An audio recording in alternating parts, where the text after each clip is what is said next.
Hello, you awful, awful people, and welcome to An Awful Lot of Running, a Doctor Who podcast.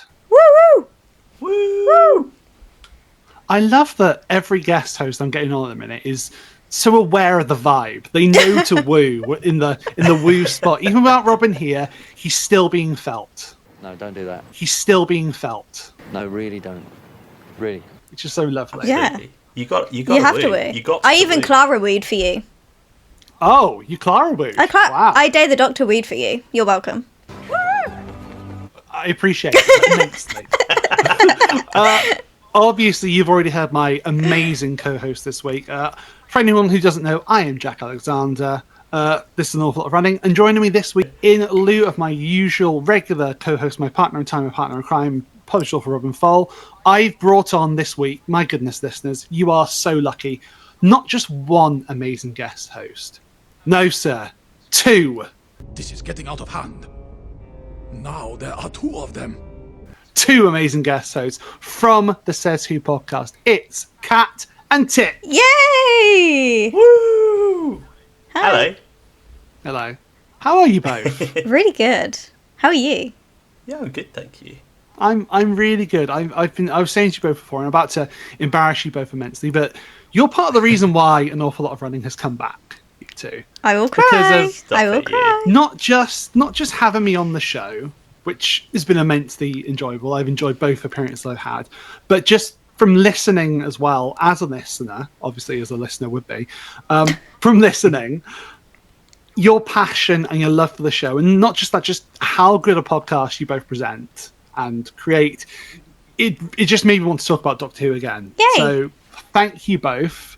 And anyone who doesn't like this podcast is probably cursing your names right now because thinking, oh, it's them. It's them. They're the reason he's talking again. Oh no, not again. Lovely. Well, I tell you what, before we get into things, would you both like to sell Says Who to anyone who, for any reason, hasn't listened to it yet? I would love to. If I, how do we sell our podcast, Kat? It's a great Doctor Who podcast where we ramble and discuss Doctor Who episodes, Big Finish. We do reviews, we talk topics, we have loads of good guests on, Jack being one of them. Yeah. We do interviews. We did a big interview with Miles Taylor, Beth Axford and Sam Dinley recently. We did one with Rob Shearman, which was really cool. We've got another really exciting one coming up soon. I don't know when it'll line up with when this episode comes out. Stay tuned for that one. Keep an eye because that's going to be a good one. That's going to be a big one. But yeah, it's just a grand old fun time. Yeah, it's fun. It's chill. It's great. Yeah, it is. A lot of it is just us berating each other for a while. No, it's you berating me, and me being really great. Well, you're forgetting I do the editing. I make you sound great. This is my domain. yeah, but you forget, Kat, that he can edit around that and he can make him sound good any way he wants. He just sounds good. Absolutely. The issue with Tip is, I mean, it's not an issue. The best thing about Tip is anything that he says anyway just sounds really good. That's sounded suspiciously like a compliment. It was a compliment. You're a great co-host. Oh, thank you, darling. You're so welcome, my Very darling. nice of you. Is it different rules now? We're on a different somebody else's. I'm podcast, always nice to you. You bully me. I don't know what narrative you're trying to spin here. Well, what I will say as well to both of you, and I've been given the go-ahead to talk about this, but congratulations to you both because you've joined the cast of Doctor Who Red Twilight as well. Oh yay! We're announced. Yes. That's really fun. Yes. That's exciting. Yes. So yes, it's so anyone who hasn't caught that for whatever reason, I now have two new scene partners, which has been wonderful. Both episodes have already been recorded, so we've already had our moments. It was so fun. Oh, I'm so glad. I'm so glad you enjoyed it. It really did. It was great fun bouncing off you both, particularly. It's always lovely when you know someone before you do something, because the chemistry is obviously already there. Yeah. And when you have these characters and the stories which have been made for this brilliant fan series, which I can say it's brilliant because I'm in it. Oh, we've been chatting away. I've got to tell you, I'm brilliant. Because it's me. I'm the Doctor. Yeah, I'm totally unbiased. But it really does add to it. So thank you both for your contributions, and it's been great. It's been lovely. So yeah, I can't wait to hear it. Amazing. I cannot wait to hear it. Same. So excited. It is something special to actually hear it back. I can tell you now. I'll tell you what though. Let's talk about why we're actually here. Oh, now. sorry. No, it's fine. No. You're saying sorry, Kat, as if I didn't introduce topics for us to talk about a little bit before. No, I'm so sorry. I'm derailing this whole thing. I'm so sorry. No, not at all. You've gone where I've led you. You're fine. Yay. We're here today to talk about target novelizations. Yeah. Okay, which are a big part of being a Doctor Who fan. In fact, back in the early 70s when they first came out, they were sort of the only Doctor Who merch you could really get. And certainly the only way that people could experience Doctor Who stories which had been on previously and then subsequently been lost as well. So it was really interesting, I imagine, as a Doctor Who fan back then to have these stories and be able to go back and be like, oh, this is what happened to two of the Cybermen. And only many years later could we actually see what really happened in it. Yeah, only when it was found in somewhere, some time later. I wanted to come to both of you, first of all, Kat and Liam. What is your own personal histories with the target novelizations? I mean, I'm gonna start off on a slightly disappointing note, I imagine. I have only really started my journey with target novelizations this year.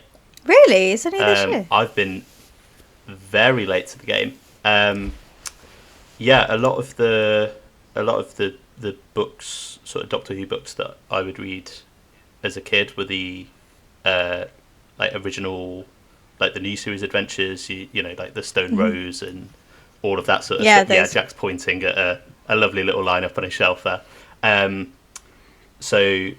Because I think it was it was only about, was it like 2018 that they did the new series? Yes, around started then, doing new series novelizations. And obviously as an 8-year-old I was like, oh well, that's the old stuff from the 1970s. That's ages ago. I'm not going to read about that. But yeah, it's only really this year that I picked up Rob's Dalek novelization towards the start of the year, because I was like, I really want to read this and get stuck into it. So yeah, I've subsequently, I think I've got about a dozen now that I'm sort of making my way through. We were chatting a little bit before we started recording with Jack about the new releases, and I'm just nearing the end of the Satan Pit, which I'm really enjoying. But yeah, so not a long history, but I'm enjoying them. I can't remember when I got my first one. I remember it being The Day the Doctor. That was my first novelisation, because like Tip, I started with the new series Adventures and I had all of them. I really remember this because it was a significant point and like a massive turning point. I was at my friend's and I was walking down the stairs and my dad was in the hallway ready to pick me up, because like it was like secondary school and he was like picking me up, and her mum turned around to me and went, "Oh, you like Doctor Who, don't you?" And I was like, yeah. And she was like, "Oh, well, we've been gifted this big box of Doctor Who books, but none of us like Doctor Who. Would you like them?" And I was like, yes, I would. And I had like the full complete collection of the new series Adventures. So I took them back to my dad's and looked through them, and I still have them, and had all of these books and was like, I'm so excited. So then I just sat down and like every weekend would pick up a new book. So my first one of those was Stone Rose, adore. And then you could get the audio versions. Were they like, I can't remember, was it in a newspaper or Yes, like Yeah. So I had a couple of those as well, and I used to fall asleep to those. So that was like my main introduction to like Doctor Who books. And then I got gifted, I think it was like for a Christmas or birthday present, The Day of the Doctor, fell in love, and then it kind of started from there. But because I love secondhand things, like the majority of my Doctor Who collection is like, was it like second loved, pre-loved, secondhand things. So I love picking up the like old Target novels, and some of them are falling to pieces, some of them are in quite good condition, some are in sleeves, and then I also get gifted some of those as well. Like I got the Autumn Invasion one from Rob, and I was just like, oh, I nearly cried. I adore it. So that's like on my collection shelf. So yeah, I have really, like with the old ones, it has really sentimental value to me, because I love like reading or like people's annotations or like to so and so, love from whoever, and having that as a part of my collection as well. And I get really emotional because I'm like, this was loved by somebody and now I get to love it, and it will always be loved and it will sit on my shelf forever. So yeah, that's where my target that's what my target situation is. And now I have quite a few, and I like going to Comic-Con. Whenever I go to Comic-Con, I'm like, right, I'm gonna get a new target. And then obviously we're on the panel and I won Warriors of the Deep. Yeah, and that was quite funny. That was. I put that one out as like, I was like, Tip, you weren't there. I put the Warriors of the Deep out, and there were some other like very nice prizes. I put that one out as like the Duff or like the joke prize. Kat won. That was in fandom segment, and she was like, "Well, I gotta have the Warriors of the Deep target." I was like, "Wait, what? Are you serious?" Yeah. She's like, "Yeah, it's a target novel. It's the Sea Devils." Yeah. I was like, "Sure, okay." Yeah, like because there was the, what was it, the Macroterra, was it Blu-ray? There was a Cyberman, but I knew Beth wanted the Cyberman, and I did really want the Warriors of the Deep novelization, so I was like, yeah, we'll have that, and a few other good things. And all day at Comic-Con I was looking for a new Target novel to have for my collection shelf, and I couldn't find one anywhere. That's the first con I've ever been to where I couldn't find a Target novel. And then I won that, and I got the first pick, and I was like, well, obviously Warriors of the Deep's coming home with me. And I feel like that was really long-winded, but that's each their own, you know. And I have to appreciate the, you know, thank you for all the broken and ripped targets that you've been feeding me for the past few months. So yeah, well, they're my seconds. They're my copies. I would never give you my collection shelf ones, but I'm glad that it feeds you. And if you want the inception of that joke, you need to check out the Says Who podcast where we did David Doctor. So yeah, a little bit of cross pollination. Shared universe now. Yeah, exactly. Yeah, we're all part of the same Doctor Who, the Who-niverse. Yeah, we're all. That's what we are. Yeah. My own history, my first target, like yourself, Kat, was Day of the Doctor. Oh, woo! Actually, Woo, woo. I came to it later than most. Like I grew up reading all the new series of adventure ones. Again, I'm gesturing behind me now. Yeah. You know, Your don't worry, wonderful Kat. collection. I'll go through the collection with you at some point. All right, don't worry. But then my first one was actually Day of the Doctor, and that was my favorite episode. So I think that Christmas I got that Rose, the Christmas Invasion, and Twice Upon a Time. Oh my that God, Christmas. I got those three as well for Christmas. Like they all came. Yeah. That's insane. So like I was really excited. And the Day of the Doctor was the first one I picked up because it's my favorite episode, and I'd always heard, you know, from like older Who fans, their stories about going to these. I remember Toby Haydock's. You two might never have caught it, but he did a sort of a comedy like CD of like going through his history of Doctor Who and like growing up watching it, called Moths Ate My Doctor Who Scarf. And there's a part in that where he talks about the Target novels, and it's sort of peppered through there really. And I was always sort of interested, but I just never really picked him up because as much as I liked classic Who, New Who was always much more my jam, and it was all like as it was coming out. And it was only sort of like getting into lockdown and when I was sort of like, oh, I kind of like Doctor Who again. I kind of want to go back into things. Then I started sort of re-examining and looking at the old ones. So I read like things like Doctor Who and the Daleks, which was the first Target novel as well, which is a lot of fun, you know, with how they take that original Dalek story and they essentially change it to be the first Doctor Who story. They essentially get rid of the like an unearthly child. They mix it together, and it's sort of quite wonderful to think of that sort of history, as it were. And I kind of got really interested in like the changes, whether it be creative license, where a new writer takes on the story and changes it up a bit by looking at the script. A lot of those original runs, obviously done by the late great Terence Dicks as well. But I also love the idea of, and in particular with things like Dear the Doctor, I loved when a writer like Stephen Moffat could come back to their story and add new dimensions to it and new layers and different things. Yeah. And like, I spoke about this on Says Who, how there's parts of that Day of the Doctor novelization where there's the same scene, but you see it from the War Doctor's perspective. Then it's the same scene, but from the 10th Doctor and then the 11th Doctor.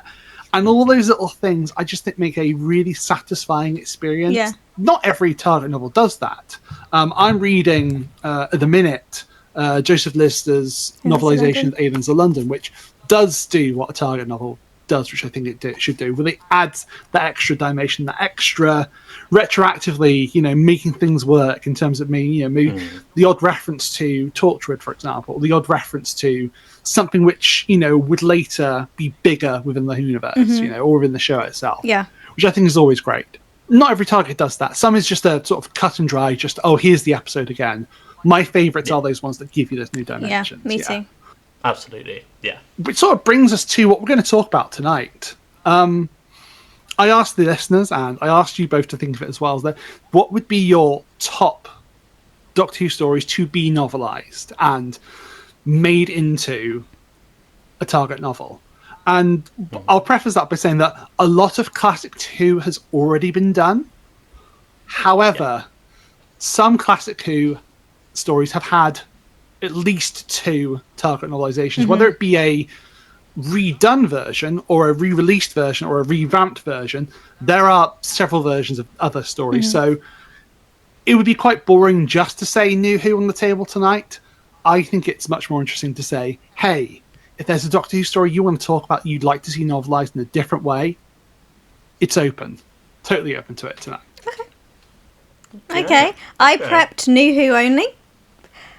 But if any jump to mind, I can talk about Classic Who. I will be the same.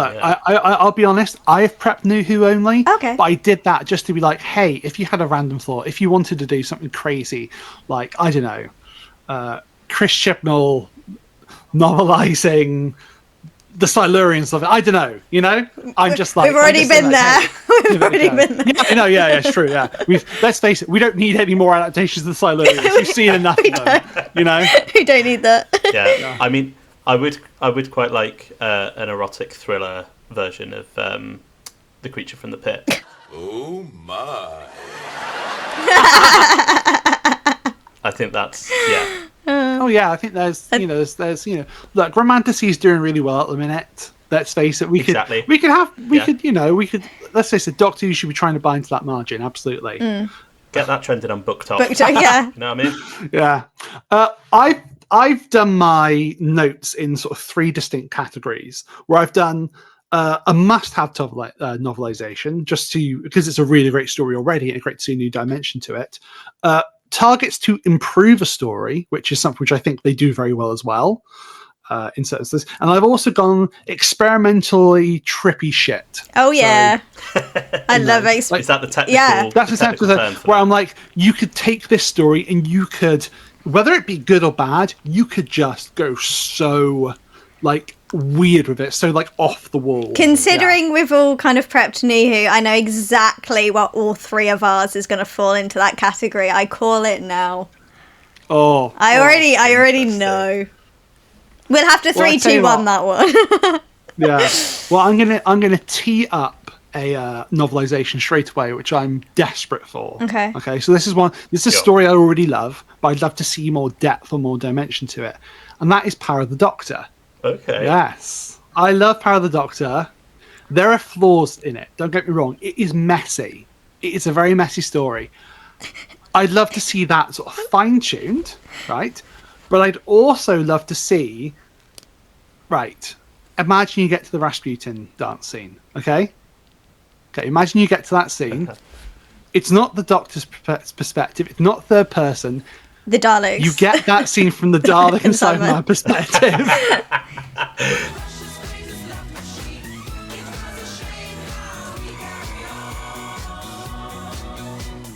I'm sold. On that, I'm sold. I just imagine them being like back and forth, like, what's going on? Like, what? Like, I have no idea. Like, I am as stunned as you are. But like, I still absolutely adore just that shot of them two looking at each other like, what is okay? it's in so many words. There's also, I think, in that, which I'd love to see expanded in a novel, is I think Chibnall brings the most original and brilliant Dalek idea since 2005 in that story, in the idea of that Dalek who's like, no, the Daleks have strayed from the original Khaled sort of mission, and this idea of like Khaled purist Daleks, then that could be like an entire different faction, which is something which I think again could be given more time to and could be worked into.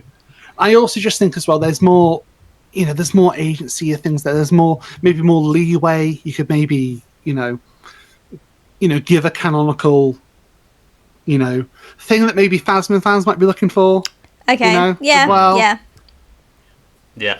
And I just think as well, it would mean as well that, things like that companion scene at the end as well, you could, in the companion therapy group, you could be unlimited in the people that you could put in there and the different companions that you could reference.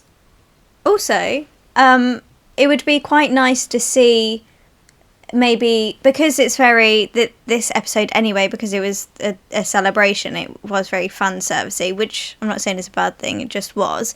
So it would be nice to see at the end, with the kind of fan therapy, put in air quotes, scene of how you would go about that and all the different stories and perspectives and things that you could share within that circle and make it a bigger thing than the couple of minutes that it was. Because I think the issue of the episode is runtime. There's just so many ideas and so much put into it for the celebration purpose, and it just couldn't really be as fleshed out or layered as it could have been. So I think being able to be kind of unlimited on word count and just go for it, I think that you could really kind of flesh out areas, put in some really interesting dialogue and interactions between characters. I think it would be very jumpy because that's what the episode is. So I think that the pacing could be smoothed out and kind of just like a big bulky novelisation. I'd be quite interested to read that actually, and then compare and contrast what we got on the screen versus what's in the novel. I would compare it to something like, how Day of the Doctor is novelised. Yeah. I'd like to see that, and I think Chris Chibnall has the chops behind him now as a best-selling author as well. Like, I've just read his book Death of the White Hart, which is a brilliant murder mystery, by the way. I'd love to see what he would then do with something like Power of the Doctor. Yeah. I think it'd be interesting. I mean, that kind of like Kat was saying, I think my main issue with that story as is just that there are 101 ideas and characters and concepts and things. I mean, I did a 2-hour video essay talking about it slightly unfavourably, I would say, but slightly. I don't even I don't hate the episode by any stretch, and I think there's loads of good stuff in there. I think, if you've got, a much bigger word count, and you've got that time for almost, I don't know, I guess almost like some of the chapters could be like short stories in and of themselves. Like you say, that thing of like the rebel Dalek sort of becoming like disenfranchised with where the Daleks are at now. That's like a little flashback short story for how he got to that point. What are the correct pronouns for a Dalek? I always assume tin can. Yeah. I always assume they're a he because they're like the worst people in the world. So obviously they're going to be blokes. Yeah. Based. Yeah, but no, I'd be interested to see what a novelisation of Power would be like. Yeah. I like that because I've thrown you both. I've done like, a must-have, and I'm like, yes, it is a must-have, because though in my head as well, it's like Chris Chibnall. We're probably going to get one out of him. That's the one I think I'd like to see the most, because I think it's the most that you could develop. Fair. Yeah. Yeah. Cool. I'm going to tee it off now to Kat, if you want to give us your first must-have. Are we going must-have or just... Yeah. Oh. Well, look, no, whichever one you want to talk about. I ain't going to Because limit you. because I've got a Chibnall episode that I'd love to see novelised. Sure. I'd love to see Haunting of Villa Diodati novelised. I just think it's a great episode anyway. It's one of my favourites from his era. I think it's written brilliantly. But I think if you went into like the pure horror thriller side of it, and because it's not on, I was going to say Saturday dinner time. It wasn't anyway, because it's not Sunday dinner time. You can really go into like body horror, Cyberman, like, and some of the things that I love about novelizations anyway. You know how we were kind of talking about, this isn't one of my trippy ones, but you can do so much within a book that you can't do on screen, because that's the beauty of it. You've got limitless possibilities. So exactly. It's an unlimited budget, isn't it? Exactly. There's nothing there. The only boundaries are your own imagination and mind. So I'd love to see it go down that kind of trippier, like when like the hands running about and like just like all of the like ghosty, like haunting side of it, really push that further. You've got no effects to worry about, got no budget and restrictions to go.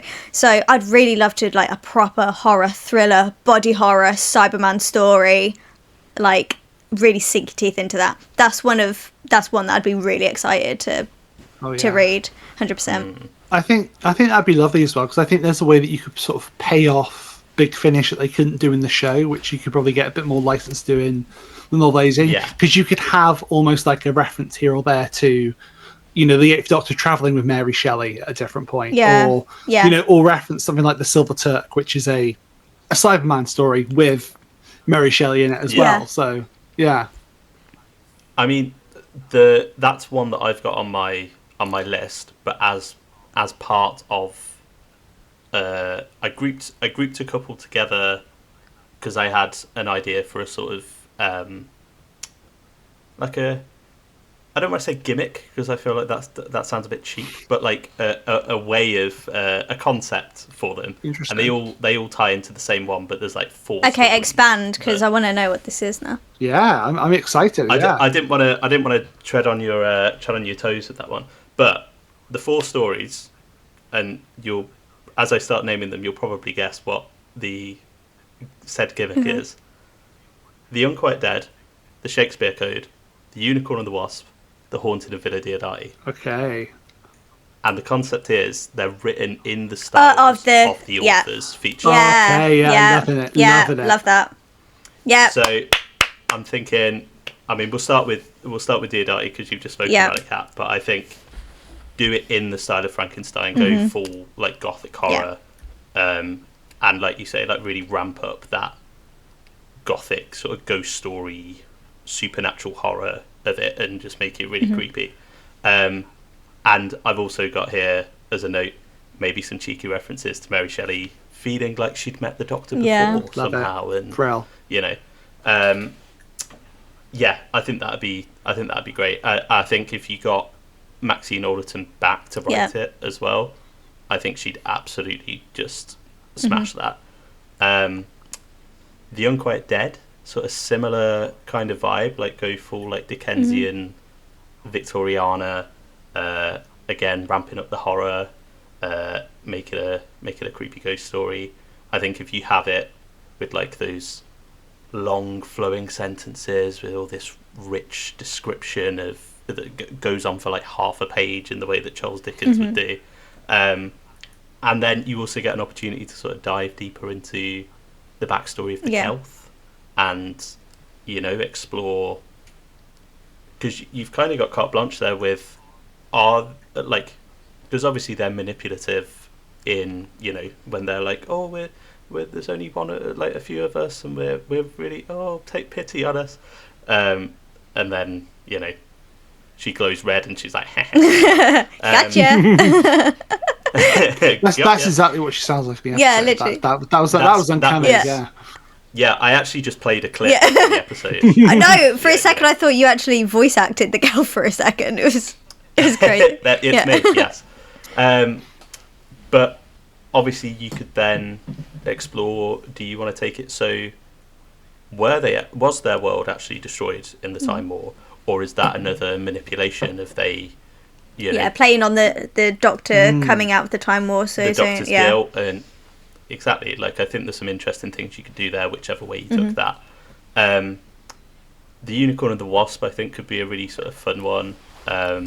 If you just play up the drama and just throw in all the references. I know the original script throws in all of those, like, Christie novel titles, but, like, just throw in, you know, even more Cluedo, and even more, like, just. Yeah, really just have fun with it. I think someone like Jacqueline Rayner would be great on that.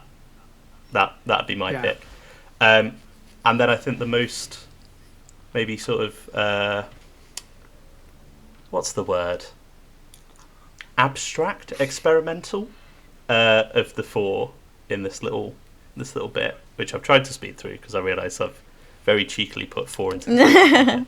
I like the way you've done it. Thank you. I like your Moxie kid.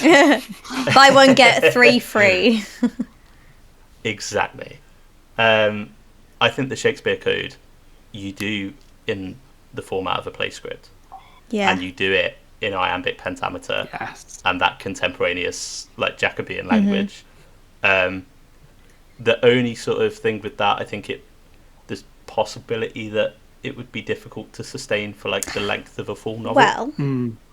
But I think you could make it work. Well, after listening to Lisa McMillan's Big Finish for the 11th Doctor's Adventures, I have put down on here the Shakespeare Code for her to novelise. Okay. So if you did go in that kind of like play format, if we did it kind of like that kind of thing, I think that should be able to absolutely knock it out of the park doing that.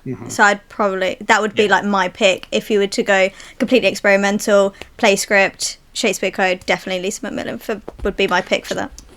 Do you know what's really funny? Go on. I actually wrote the exact same thing.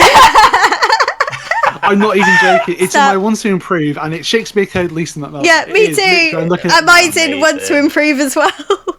Yeah, and I think as well, you know, there's obvious things to improve. Like there's a reference to a certain author, which, let's face it, we can lose. Let's just replace it with Terry Pratchett. Yeah. You know? Let's do that. You know? Yeah, absolutely. My main thing was get rid of all of the nonsense. The nonsense that we don't need in there. References, quotes, names. You know, all of that. So there's a couple Doctor lines in particular I can think of. Let's just get rid of those. Gone. Entirely completely gone, you know. You know, it's like, you know, it let's face it, we're really lucky because obviously that episode comes to us without an author anyway, so you know, it's great.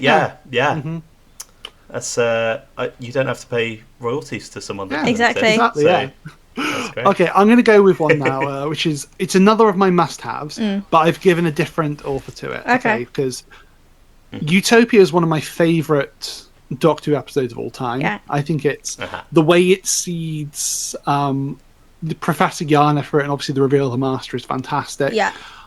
I would want Utopia as its own story, and then I would want Last of the Time Lords, Sound of Drums, whichever way around they are. I'd want that as its own novel. Okay, I wouldn't want like all 3 in one, because I think you'd need to have this as like the prequel, and maybe you could say it's sort of like a box set or something. I would give that to James Goss to write. Okay. Because I'm a big fan of James Goss in terms of his Tortured Range, his novelizations anyway that he's done for different things. The work he put into Scratchman as well, which I think is a fantastic Fourth Doctor novel that everyone should read. Such a good book. That, obviously, his work at Big Finish as well. He knows the Master so well.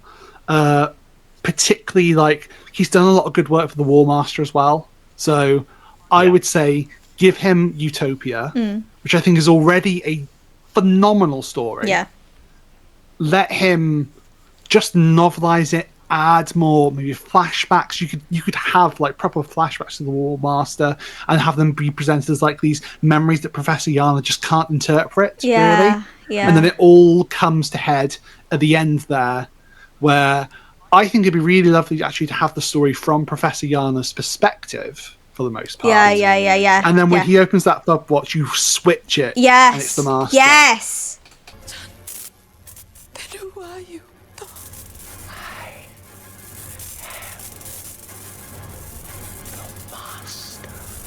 That's exactly it. gold.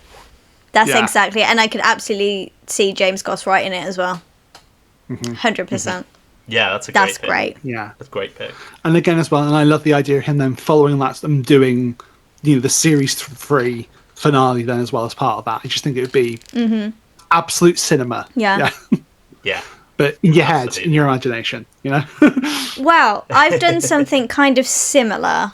Not using the same stories, but that kind of setup. I thought that it would be quite fun and interesting to have Russell come back and write a novelization of The Long Game, Bad Wolf, and The Parting of the Ways in one fellow swoop. Okay. Just in the way of Long Game first, obviously, and then you can do time hop into, but I would want there to be like a short transition chapter where you can get some inklings of what happened within that space of time, how it was built from where it was just abandoned after the Long Game. It doesn't have to be long, just a chapter or so of just how that over the 100 years, what took place, how they could infiltrate, come in, how they built it from the ground up, who they used, how they manipulated it, how easy it was for the human race left in the state that they were in to be controlled and manipulated in the way that the Daleks did. I thought that would just be really interesting just to kind of get that transition there and then into Bad Wolf, The Parting of the Ways. I thought that would be really fun, really interesting. And to see now, reflecting, 21 years on, how that would change and what moments he would change within that now to make it suitable for 2026. I just thought that'd be really, really interesting, especially from Russell as well. Suddenly, Rose is on The Traitors, the Doctor's on Love Island. Yeah. Imagine Chris Eccleston as Doctor Love on Island, yeah. You have got to be kidding. Got to be. Yeah, literally. Same reaction. Doctor, can we just Can go I pull you chat? for a chat? No, you can't. I love that. You could also have as cause obviously you have that, like you said, that transitional 100 years. Yeah. You could also have like a prequel to Bad Wolf being like as if it was like the final chapter of another Target novelization of that, like, they're on that the Doctor, Rose and Jack are on that adventure. Yeah. Aren't they? Yeah, what Like, happens there before they're You transplanted. could have like Yeah. it's like presented. It's like just the last chapter, and it just cuts. Yeah. And then it turns to the next page, and it's the Doctor waking up. Yeah. Like That'd that's be what really I love fun. about Targets. They can get James Goss is really good at it as well in terms of, like, his Giggle and Lux novelizations. Yeah. They're so experimental. There's like the Giggle is insane. Like, it's insane what they've let him do. Like, there's Sudoku at one point. There's weird stuff. It's it's genuinely weird. So I'd love to see. I love that, Kat. Yeah. That's like one of my must-haves. Yeah. That's interesting. How would you do it? Sort of, would you do it from a certain character's perspective? Would you go third person with it? Well, I'm just wondering because obviously with that gap of like sort of 5 or 6 episodes in between in the TV. well, run, it would be like I'd want it to kind of like phase in and out, I think, because I'd want to see the perspective as a whole, like from an outsider seeing kind of the build, like the Daleks building this empire that they do, but also I'd quite like to see like moments from the human's perspective, moments from the Daleks' perspectives. Like, one of my, like, little inside fascinations for me is the Daleks' mindset. I want to get into the brain of a Dalek and see how they think, how they work, how they manipulate, how they come up with what they do to get to the final goal and what that final goal is. So I'd really like to see them kind of going, oh, well, we know that the human race is this, this, and this. We know that their weak points are this, this, and this. We know that we can manipulate them by doing this, this, and this. So let's mould this. And this is how we know that we can control them and expand across the universe. So I love that. Yeah. I'd love to see those moments from the Daleks' perspective, because it will also be extremely chilling to kind of see the Daleks go, we know this specific thing about you as a reader. We know that this is how your brain, whether you like it or not, this is how you are built, and we understand that, and we're going to manipulate that so that we can overthrow you. And we don't care about you because you're just a chess piece in the grand scheme of our game. So I'd really like to sink my teeth into that. 100%. Love that. And then for Bad Wolf, you do it as it is on the show from the different games' perspectives, and it kind of be this overwhelming sensation until you get to the middle. And you know what would be also really interesting? Seeing a really in-depth, again, don't know if it'll be just like a little moment, a little kind of like, I don't think it would maybe warrant a chapter, but the perspective of Rose as she's absorbing the time vortex and what that's doing to her internally. Maybe keep that switch in between Rose and the TARDIS, until it creates the moment, like the Bad Wolf, that, and then it's from that perspective until the Doctor absorbs it, and then it's from the Doctor's perspective. I don't know, you've got so many characters and so many interesting perspectives. You've got so much to play here, and because it is so kind of like there's so many different segments to it, you really can just switch between it all and it would still make sense. So I think you've got some really interesting perspectives and like ideas, opinions, etc. in there that you could really like play with. Yeah. And I think, again, retroactively, you can do the thing of, like, as she's looking at the time vortex, she can have flashes of these, like, future stories coming. She could have, like, a flash of, you said the moment there, she could have a flash of that even. Like, for some reason, she's in this barn, with this old man. She can't understand why, And some reason she replaces Shooty Gatwa. What? That's crazy. No, but you can do all of that. We've had so much time. There's so much you could play with in that, just to kind of like canonize it and like bring it all together. I think I wish that happened for like its anniversary or something, because I'm kind of sold on the idea now. Okay, Target. You girls here. Maybe you should that's my pitch. Send it to them as your pitch. Yeah. Tip. If you can't get Russell. Yeah. Well, fast forwarding a little bit into the Moffat era, this is a story that I really like, and I think I've not got. It's maybe not as experimental. It's a little bit more sort of conventional as a novel, but I think there's a lot that you could do with it, and I've also got an author in mind who I think would be a perfect fit. The Girl Who Waited. Okay. Oh, yeah. By Beth Axford. Yeah. Again. Yeah. I think Beth would absolutely crush that. Like, in terms of what you do with it, just dive into that tragedy. Yeah. Just make it break my heart all over again. Like, I think you could ostensibly have it as a character study for Amy Pond. And, I imagine a chunk of it would be Amy on her own throughout that time, and she's dealing with her thoughts, she's reflecting on her relationship and maybe who she is as a person. And I think you could maybe do some, because as not as a character, as a person, Amy Pond has some glaring like flaws to her as a person, personality wise, and I don't even necessarily think that's, you know, some people will go, oh well, I hate Amy Pond because this and this. Characters. I was going to say it just makes him a complex character, and it's 3-dimensional and real. More interesting. Yeah.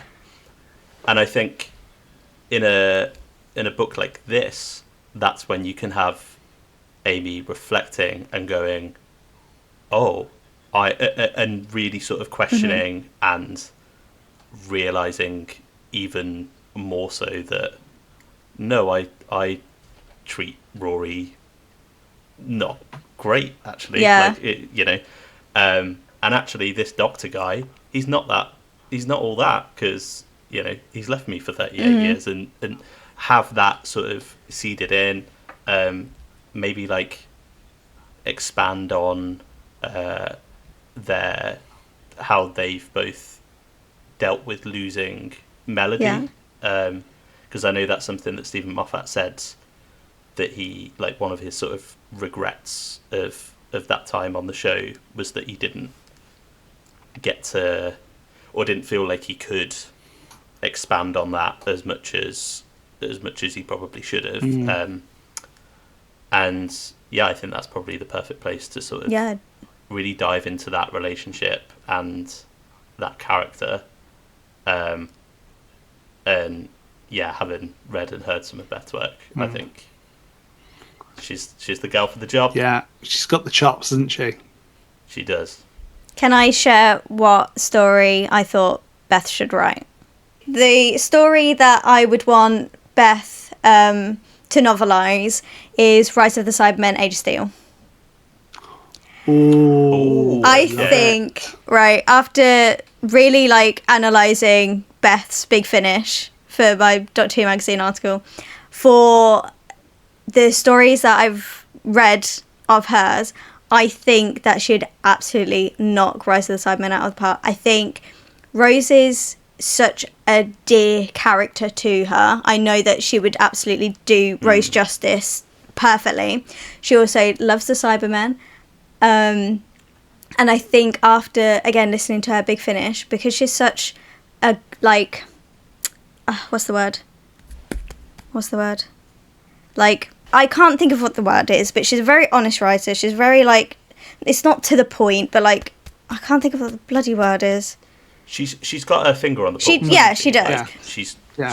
And I think that she's really good at, like, setting the pace and I think that she'd really write a really, like, honest and true depiction of, like, how Rose is feeling, how the Doctor and Mickey are feeling, like, trying to, like, kind of deal with Rose's emotions and where they go. Like, the Doctor's stuck between a rock and a hard place, with Mickey wanting to go one way, Rose wanting to go the other way. Of course he's going to choose Rose. What does that mean for Mickey? I think all of that kind of, like, character drama and stuff, Beth would be able to really write and be like, oh yeah, this is great. But also on top of that, after like kind of reading how she writes Aliens, and kind of like all of her like really good like continuity. Like when I was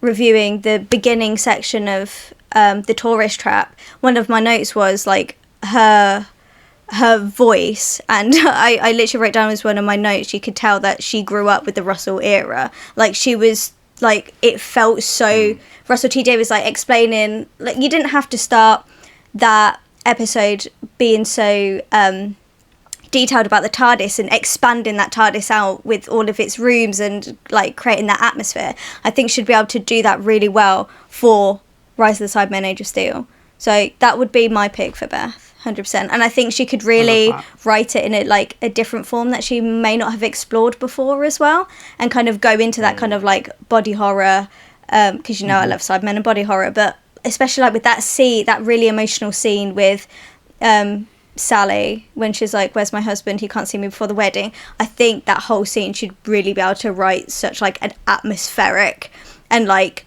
heart-wrenching version of that scene. I could 100% see her writing that, so that would be my pick for Beth.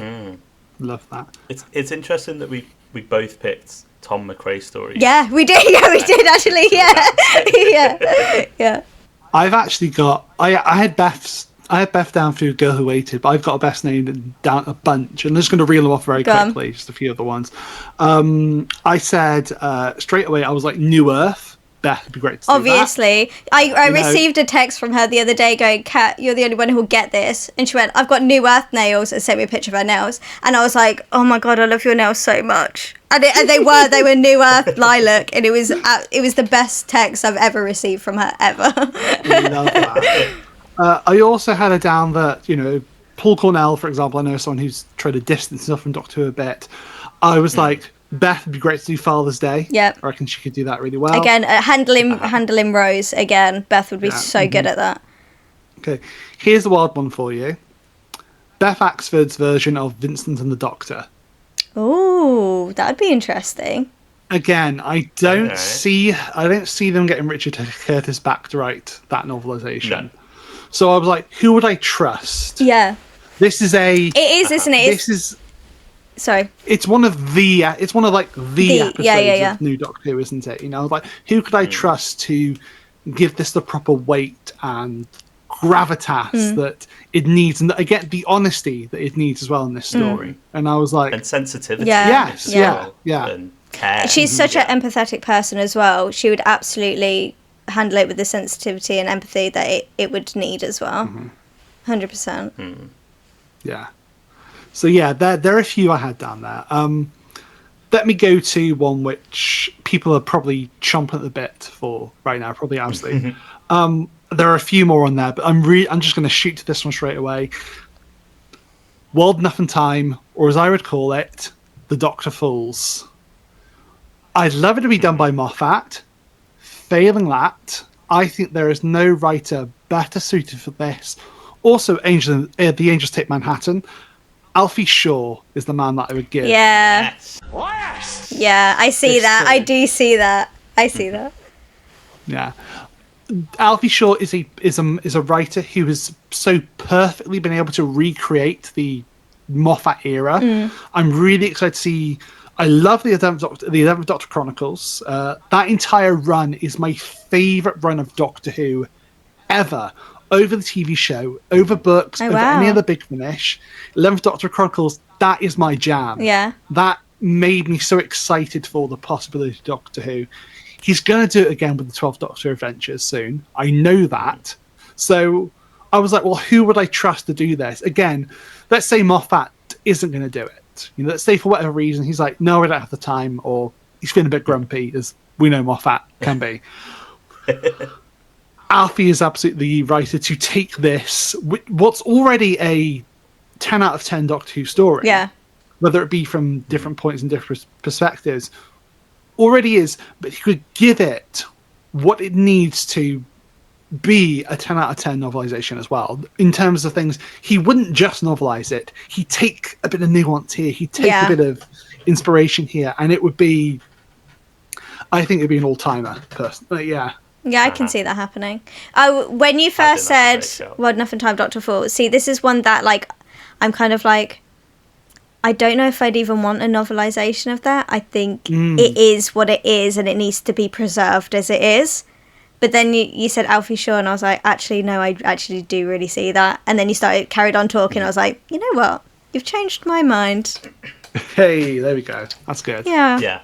I think there's a few like that, because that was one on my short list, but I couldn't think of an author to tackle it, and Alfie Shaw would be perfect for that. Well, because I think sometimes with these novelizations, like it's not necessarily to go in and make a better version of the story or the definitive version of the story. It's just an adaptation of the story. So, there's a lot of creative license that I think you can take. And I think that there are some stories that I was going, no, I don't think I'd want that to its legacy to be tarnished or whatever. But I think if you put it in the hands of the right writer and let them tackle it and take it to whatever place they want to take it, you just get 2 great Yeah. stories. But, do you know what I mean? Like, why don't so yeah, that's to say I agree. Good pick, Jack. Thank you. Can I follow on from your point tip about No, you can't. Oh, okay. Of course you can. Okay. What you were just saying about having a episode which you don't know if you'd want someone to touch, but then if you get the right person and the best person to do the job, and then you've got 2 very, well, it would be 2 completely different adaptation or versions of the same story. Would you like to hear one that I was conflicted with and then went, absolutely, actually, I know absolutely who I'd want to write this to have 2 completely different versions of the same story? Would you like to know what that is? I would love to know. No, I don't want to know at all. Yeah, no, okay. please do. Yeah, no. Can you imagine that if I brought you on this Yeah, podcast? it was It's like, no, Kat, I don't want to hear what you have to say. No, Stop wanna hear your talking. opinions. You can't even think of a word, and you want me to? No. Okay, my pick would be Midnight by Robert Sherman. Okay, I love this. How? Midnight was on my list of it's got to happen, but it also kind of twisted into the trippy one as well, because I was like, it's gonna have to be, because it's already like the perfect episode. Yeah. It could be done as a stage play. It's Yeah. that good, and obviously, you know, I'm talking over your point now. Rob is obviously an The man for the accomplished job, playwright yeah. as well. Anyway, so Do you, I see you see the vision, I see the vision. Mm-hmm. Right? Yeah, because this was one I had on my. Sorry, just before you No, go into no. it, this was another one I had on my shortlist and was racking my brain for ages. Who going, would you? But how do you do that? Because that's a really difficult story to adapt. Even just the baseline of all of the dialogue is doubled, but like I think but you're the man to handle so- that is Robert Sherman. Yeah. it's funny, isn't it? Because it's like, you know, I know we've had The Well, for example, which is like the sequel to Midnight in a way, and we've had World Beyonder, which in my head is like a spiritual successor to it anyway. Yeah, me too. And they've both been done. It's got the vibe, you know. hasn't it? Yeah, I've not read either of those novelizations, so I don't know how well they adapt the story. So I'd love to see. I mean, again, I'd love to see. Rob is my favorite writer. Full stop. Yeah. To see him take what is already one of my favorite Doctor Who stories of all time, I'd love to see him. Yeah. Do something weird with it. See, because I'm thinking, like, Robert Sherman does Midnight, Chimes of Midnight, Skirt, however you say it, like that kind of like trippy, weird, like surreal vibes. Like he would either go completely, he'd take it and go dark comedy, bam, play, dark comedy, play, and that's how it would be, or he would go down the really trippy, like Midnight on Ecstasy, and I'd be quite happy with both of them. Yeah. You know? It's true. Like, you look at someone like you still look at Holy Terror, for example, which he did, which obviously he very famously said that, you know, it started off as comedy and, like, you know, these sort of dark comedy parts, but then he just ran out of jokes to tell. Yeah. Like, so he just went straight horror for like the last like episode of it. Yeah, which I feel like he'd do with Midnight. He'd like bash out a load of like dark comedy jokes, be like, haha, and then be like, okay, I've run out now, bam, and then you'd be like, yeah, get therapy. I saw someone's comment the other day, and I can't remember how I came across it. It just came up on my feed, and it was someone quote tweeting. I can't remember what it was. It was one of Rob's big finishes, and they were like, I'm about to dive into this, I can't wait, really enthusiastic, and then they quote tweeted it and put Rob get therapy, and I found it absolutely hilarious. Please tell me you sent it on to him as well. No, I think it came up because he commented underneath, and like I think that's how it ended up on my thing, but I was just like, that's so funny. Was it JXE listening to it could have been. I know that they were listening to it for the first time. Yeah, I'm not sure. It could have been that, but I saw Rob comment underneath it. No, I don't think it was that one actually, because I think because that one came up as well, and I think Rob was like, "Oh, I'm really glad you enjoyed it." So I don't think it was that one. I think it was another one, but I don't know. It was really funny anyway. But I think that's the best thing, or like my favorite thing about Rob's writing is that he because he's said before that he'll approach things as a comedy. Like he wrote Chimes of Midnight as a comedy, and then everybody went, "Oh my god, this is terrifying," and he was like, is it? because he just writes dark comedy so well, like it just comes out of him, which is so funny. Like if you see, like if you've ever spoken to Rob or like seen him in interviews or whatever, because he's got such a warmth and like just gentleness to him, and then you read his writing and you're like, oh, you're slightly direct. But yeah, I think he can do comedy and horror and surrealism, and do, when you were saying, oh, I'm not sure which direction he'd take it, I think he'd go all of it. He'd just do both. All of the directions, and it would somehow work. Like Robert Schumann's the man to make it work. I think that's a great show. Like, he'd just put pen to paper and it would be like, oh, okay, so everyone, because I was one of the people that was like, especially when The Well came out, I was like, don't touch it, don't touch Midnight, please don't touch Midnight. That's Midnight, Russell, that's Midnight, and I don't understand why you're trying to touch Midnight, because Midnight is Midnight. It's the sacred text. Do you know what I mean? Like, that is like the book of Doctor Who. Like, that is like the sacred Bible. Like, please don't touch it. But I think the person that I'd be like, actually, you can touch it, would be Robert Schumann. Like, actually, I let you touch Midnight. Yeah. I love that. That's a great show. That's mine. Tip. Let's head over to you for another must-have. Go on. How many? Another must-have. Well, look, okay. I'd say at this point, just give whichever one you want to speak most about. You know, I'm abandoning the format entirely just because I'm looking at the time. And I'm thinking, let's just, rather than being held in a box, just talk what you want to talk about. I didn't know there was a format because I kind of just started talking. So I'm so sorry. To be fair, yeah. I'm so sorry. I've got two like big ones, and then I've got a couple of like loose idea ones.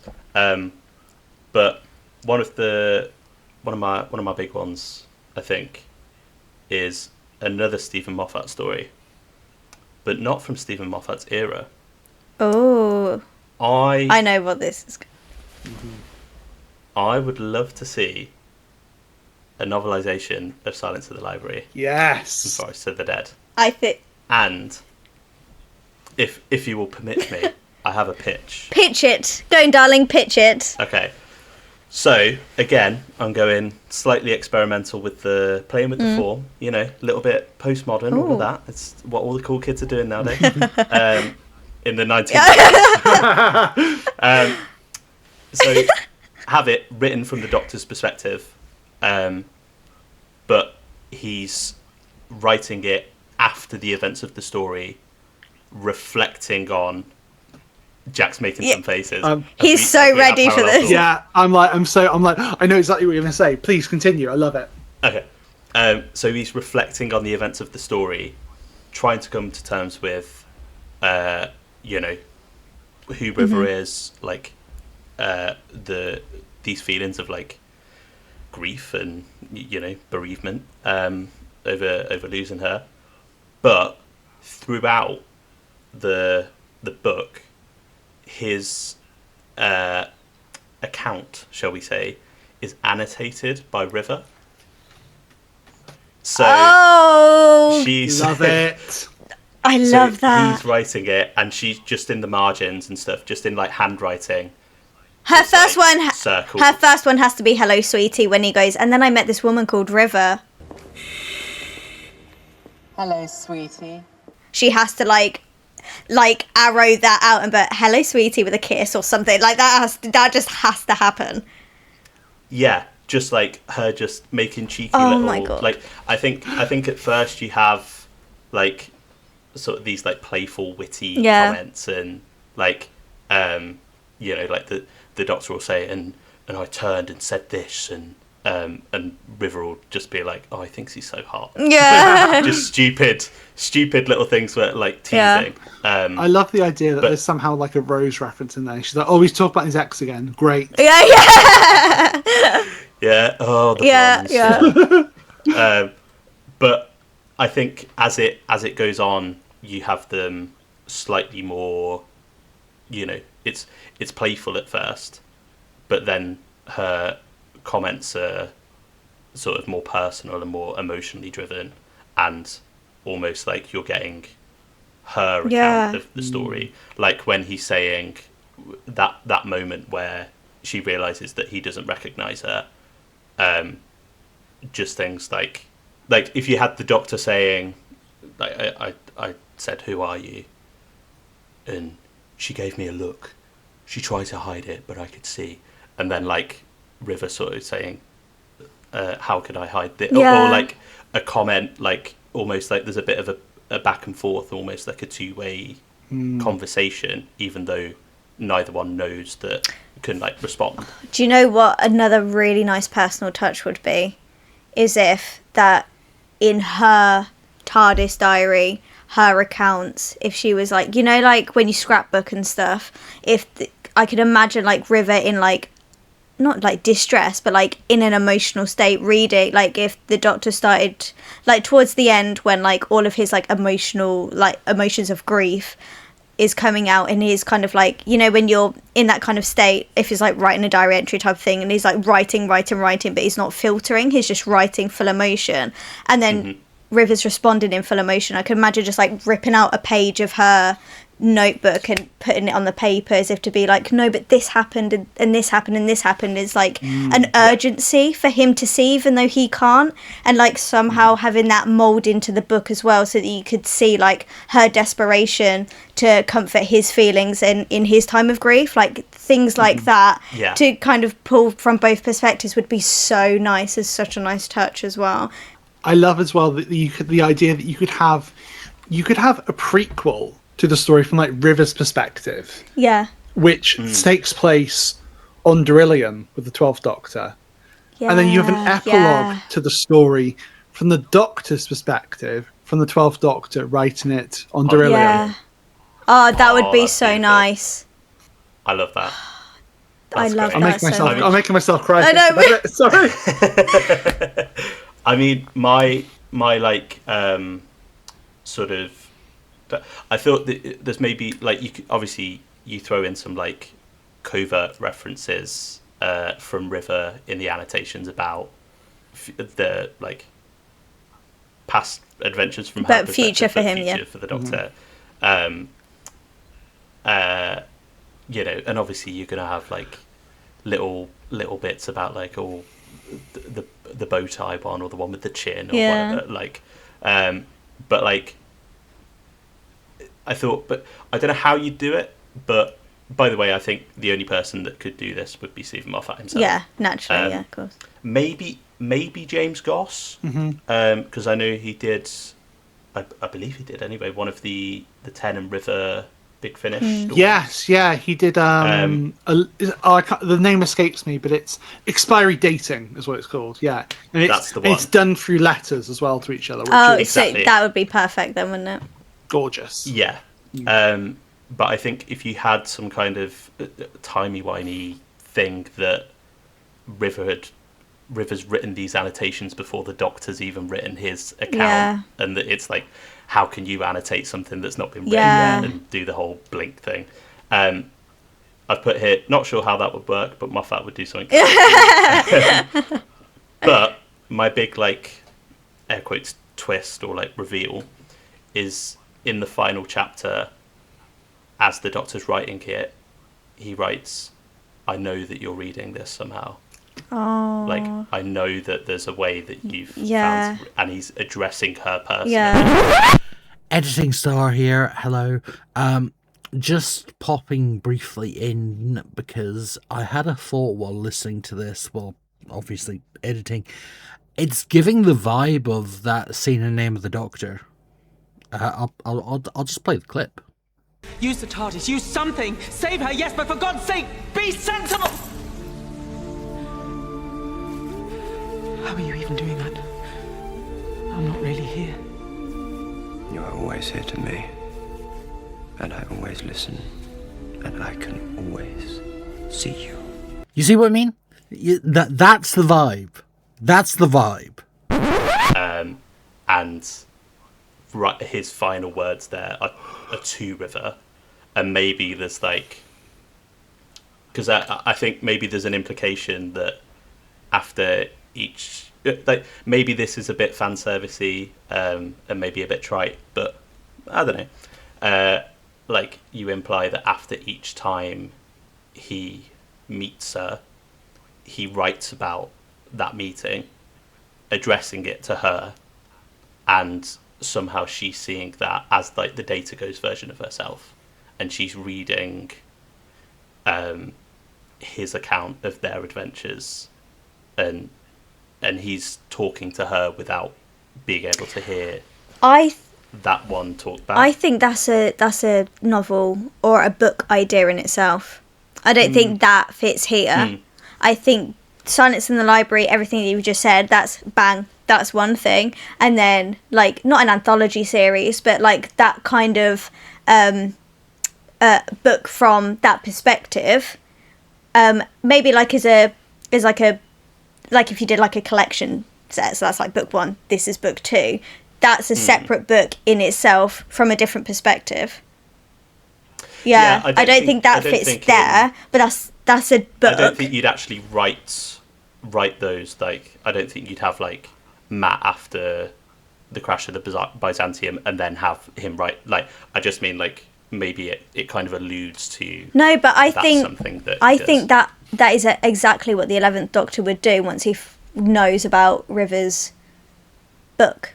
So I can fully, with how they characterise them, especially towards the end, even if it's not 11 doing it and it's Peter Capaldi reflecting and even doing it retrospectively or something, I can definitely see 11 and 12 writing their own version for River, and it's somehow being in the Data Ghost reality for her there once the 10th Doctor saved her.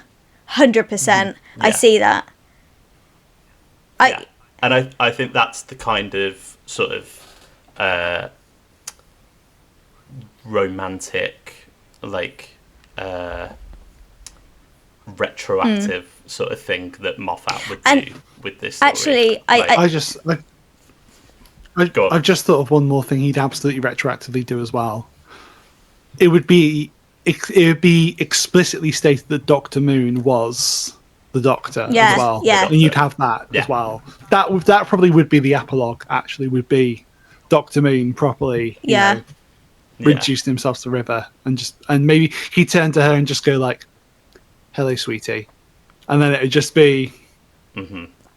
That would also help you for book 2, though, if the Dr. Moon is the Doctor, because that's definitely the way how River would be able to get a collection of reflections and notes from different adventures. And you could even do it as like an anthology series of different adventures that are written for River from different, like, because obviously you've got a load of like Big Finish stuff as well. You can absolutely create different adventures that they've been on, and put them in a little reflective diary thing for River. That's definitely something that you could. I'm just thinking about that now, and that's all that's on my brain. Love it. I'm going to round off very quickly before I come into my final question for you, but I'm just going to run through some of the ones I had down there. Things like the God Complex. I had that one. I've got I think you could really put on like the Stephen King aspect of it for that one, which would be really cool.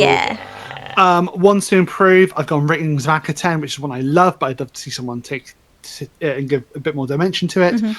Orphan 55, because it needs a lot of help, let's face it, to be pushed over that finish line. I wouldn't even give... Fugitive of the Judean, because it'd be great to see Jo Martin get sort of like a proper story, you know, with her doctorate. Jo Martin should write it. She writes Doctor Who books now. Absolutely, we've got Circuit Breaker coming out later this year, haven't we? You know? Okay, Experimental Trippy, Flatline. Yeah, obviously. Okay. Hide, okay? Okay, I see that. Yeah. It takes you away. Naturally. Okay? Naturally, Yeah. And here's the big one I'm gonna go on, I'm gonna end of it. Love of Monsters by Joseph Lidster. I see that. I see that. I think my other big, if we're just quick firing, my other big one to jump on your trippy experimental one, Wish World and the Reality War by Russell, and give him a chance to, you know.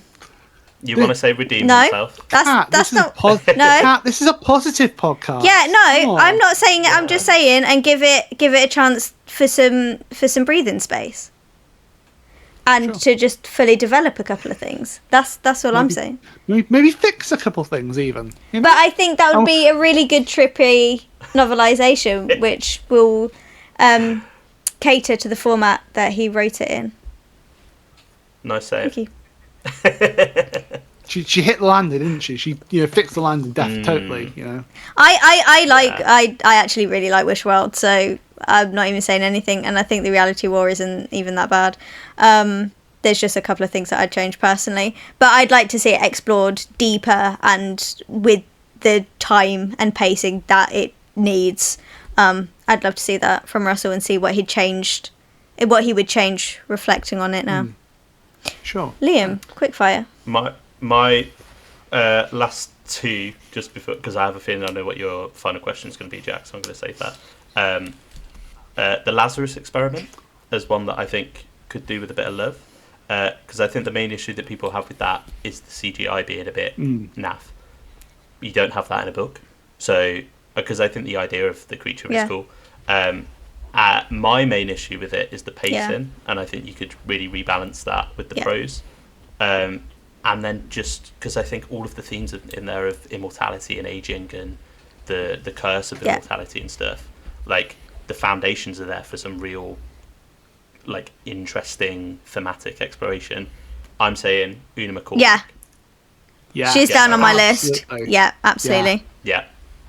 The other two I had were Time of the Doctor, maybe again with another Moffat one, like just letting it breathe a little bit, and because there's quite a few ideas, and you can obviously explore that time that the Doctor spends on Trenzalore and throw in some more cool things. And the last one was Amy's Choice, either shifting from the perspective of Rory in the Ledworth scenes and the Doctor 100% in the TARDIS scenes, or from Amy's perspective the whole way through, because I think, or a mixture of the two. Love that. I'd quite like to have depending on what perspective you write it from, I would really like an account from the Dream Lord, just even just the whole thing from the Dream Lord's perspective, and him being like, what are you going to choose? Oh, I think she's going to do this because of this, and see if his perspective on what he's preempting her to do, if she breaks that for him or falls exactly into the trap that he set for her. I think it would be quite interesting to play with that. What's she gonna do? What's her choice? That'd be quite interesting. It would be really interesting, wouldn't it? Especially because he'd be saying, like, he wouldn't be doing it as like the Doctor said. He'd be like, the idiot said, like he'd be things like that, wouldn't he? You could really like amp up the comedy and then like really play in the darkness and the kind of threat that's there as well. So yeah, that'd be interesting. I love that. Okay, well, I guess my final question then for this segment first of all is, it's always said that we have a novel in all of us, really. All of us at some point should be able to do one. If you were given the option to novelize a Doctor Who story yourselves, what would you choose and why? I'll come to you first, Kat. Of course. Well, I did pick one, and then Tip said his Silence in the Library one, and now I want to do that. So my mind has, because you've said that, and since you've said it, I haven't been able to stop thinking about it this whole time. I've been really trying to focus and be attentive to both of you, but honestly, we just weren't engaging enough. No, you are. You are, but the brain is now like, I would do this and I would write this and imagine if this happened, and exactly what I'd put. So that's my pick. But for my pick before Tip ruined everything for me, you know what? And okay, this was the mindset that I was in, because I wasn't expecting this question until you put it in the group chat earlier. And I was thinking, okay, what would I like to do? I could pick any of my favourite episode and be like, I'm going to write this, but it would just be a love letter, and it would be exactly the same episode that was on the screen, but in prose, and it wouldn't do anything for it. So I was thinking, okay, what would I actually really want to do? Which is what the question that was presented to me. So I'm just waffling now. You know what I would do? I would do the Ghost Monument. Okay. Which no one was expecting that. No. And I'll tell you why I'm choosing the Ghost Monument if you let me. I think it had potential. It's not one of my favourites from the Chibnall era, but I think it had so much potential. And there are some inconsistencies in character which I'd nip in the bud straight away and really dive into that, especially kind of with Ryan. I really want to be like, I want to choose the correct words because I understand that dyspraxia is a spectrum as all. So things that he could be really struggling with, aka riding the bike, doesn't mean that he can't pick up a gun and shoot up a load of whatevers, right? Okay, and say I'm playing GTA. I just think that for me, I'd really dive into him constantly having to overcome these things that he's really anxious about because he knows that he can't do this one thing, and he has internalized that. And which means that when he does overcome something and he can do it, he gets a bit more faith, he gets more belief in himself. The doctor can be like a good kind of like shoulder to hold. That's the wrong word, but you know what I mean. I don't know what the reference is. But that kind of thing. So I'd definitely really tighten and build a proper character for Ryan. But what I would change completely is the actual threat of the episode. I'd write it in the essence of the Hunger Games. Yeah. Okay. Yeah, you see the vision. Someone's been watching that Sunrise on the Reaping trailer today. Well, hey.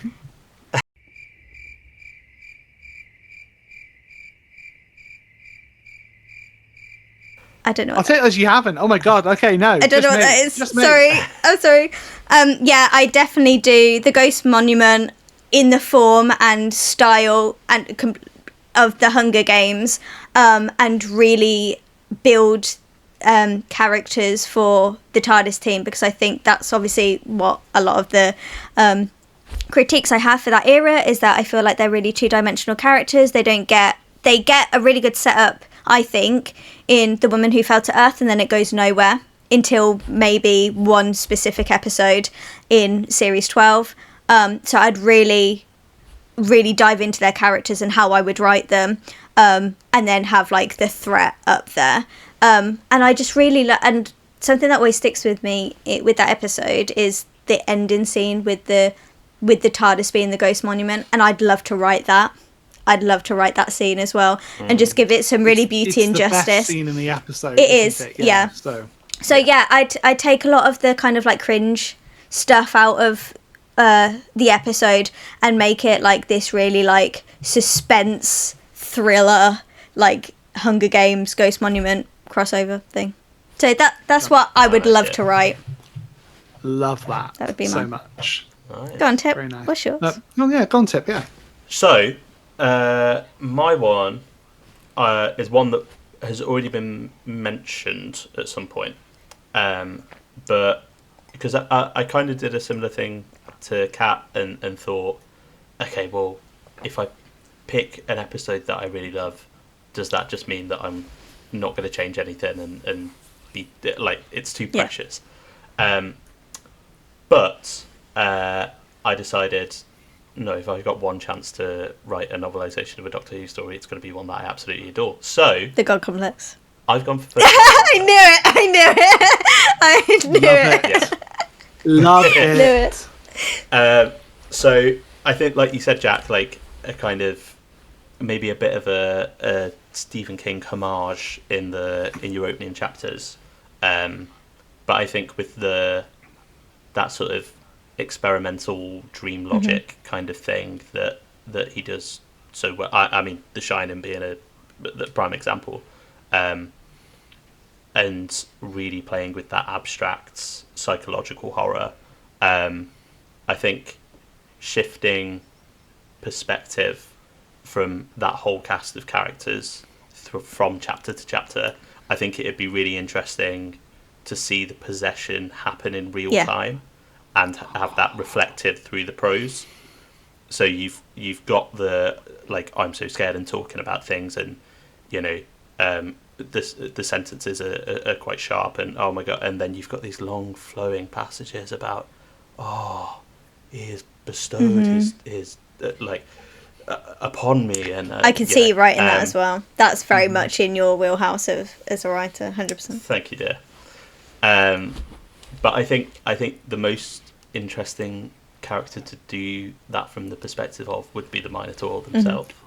And have that really dive into that, like, tragedy of, like, this creature that's just wishes for death because it's just tired. Like, it's but I mean, there's the line in the episode, isn't it? It's just acting on pure instinct. Like, everything that it is just gone. And I think just being able to really dive into all of that and explore all of that thematic depth that's in the original, with the time and the word count to be able to flesh it out a little bit more. Let's have a bit more backstory for Rita and Howie, and even Gibbous and Joe. But yeah, I think that real tragedy of the Doctor realizing, no, like, I'm responsible for all of this, and this isn't the first time. His whole thing of, like, no, I'm the Doctor and I'm going to get everyone out because I'm the hero, ultimately almost kills everyone, including his best friend. And it's, I think you could really dive into the angst and the darkness that's sort of buried under the schoolboy whimsy of Matt's Doctor. So yeah, that would be the one I would attack. Can I just say, I can't wait to see how you'd tackle Rory being thrown by the door when the Minotaur burst through the door frame. I knew this would happen. This is what always happens. That is one of my favourite bits of the whole. Just watching it, it's so funny. Just and if you when you obviously write this novelisation, if you could write that in specifically for me, that'd be great. Thank you. Jack, what would you do? BBC Books. Sorry. Well, I was going to say BBC Books do actually. They listen to the podcast, and they probably will be contacting you both for both of those novelisations. That's fine. My email's down below. Shall I prepare my invoice for BBC Books? Yeah. I've already got my pitch written. I did prepare one before as well. I went down a very different avenue than you both, because I was like, part of me was like, I didn't want to do an episode that, was like adored and loved, because part of I didn't want to just do the episode that feeling like I could adapt it, but also I didn't necessarily want, like, the weight of, like, fan expectations upon. Let's say like I was given World Enough and Time to do myself personally and Dr. Falls. I would hate, like, the pressure of having to do that would kill me. That's a tough gig. Yeah. So instead, I've gone for an episode which is pretty loathed, but I have a big soft spot for. Legend of the Sea Devils. I knew this was coming somewhere. I think I could take that.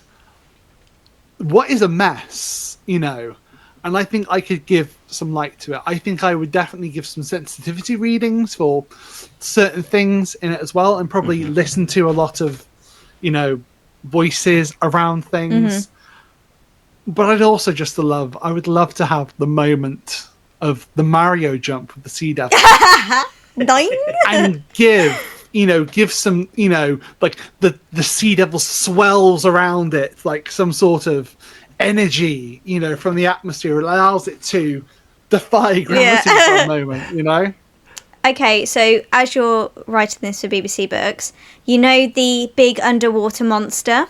What's it going to be? The Merca. Thank you very much. It's called the Merca. Sold. Yeah. Thank you. And there'll even be a moment where the Doctor puts her hand on the ship, a noise is heard, and she looks up and goes, "The Merca." And that'll be it. And that'll be, yeah. That's it. That's Beautiful. it. End of chapter. Beautiful. Oh, yeah.